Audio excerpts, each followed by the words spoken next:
এখন পর্যন্ত কিন্তু করলার গাছ পরিপূর্ণভাবে এখনও কিন্তু মাচায় ভেরেনি। এখনও হয়তো মাত্র 2-3টে হারভেস্ট হয়ে গেছে, আপনি দেখতেই পাচ্ছেন।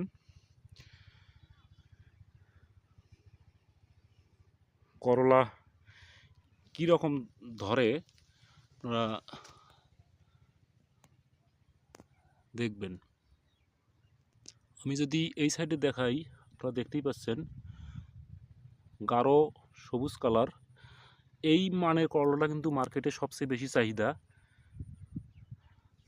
যার কারণে কৃষকদের এই করলার উপর এত আগ্রহ। করলা খুব টাইট এবং কাঁটাগুলো কিন্তু একদম নিচের দিকে একটু অ্যাঙ্গেল করা, যার কারণে কাঁটাগুলো কিন্তু ভাঙার কোনো সম্ভাবনা নেই। এত পরিমাণ করলা